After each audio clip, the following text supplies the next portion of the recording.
Let's bring in correspondent Kellie Meyer, who is live for us in Washington at the White House. Kellie, what all do we know about the president's visit today? Well, we know he's set to get an operational update and an aerial tour of the federal and state efforts, all alongside Maryland Governor Wes Moore. Now, he's been called this rising star, as we've been hearing in Washington circles.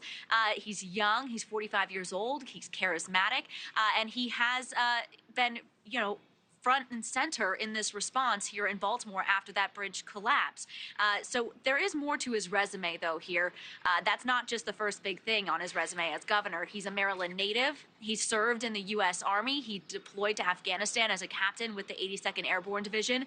He played college football, and he founded a Baltimore-based company to help students transition to college. He also is a former CEO of one of the nation's largest anti-poverty organizations. He came onto the political scene giving a speech at the 2008 Democratic National Convention supporting President Barack Obama. He became governor just last year as Maryland's first black governor and the third black governor in American history.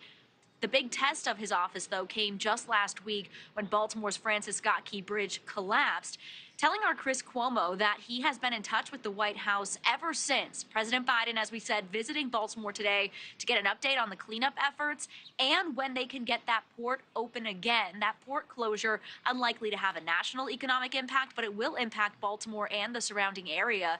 Each day the port is closed, it could cost Baltimore up to $15 million in economic activity. When it comes to overall the economy under President Biden, Cuomo challenged the Democratic governor, saying he doesn't feel the growth of his own administration is touting, to which Moore responds, they are sensing that too. Take a listen. To me, I feel that there's a bite in the grocery store. To me, it feels like everything's more expensive and inflation is killing me. What do you say to them? And are you sensing that? We are sensing it. And also I tell people that not only do I understand, I feel it as well. Because here's the reality: is that I don't come from the political world, so I do understand that that in some cases that dynamic of showing that even in our state, for example, now we have one of the fastest moving. We've jumped 20 slots in economic momentum. Baltimore City, for example, has the 8th fastest growing economy inside the country. But if people don't feel that, then those stats and the data does not mean much. And Governor Moore tells Chris he doesn't come from the political world, similar to a star on the Republican side, former President Donald Trump.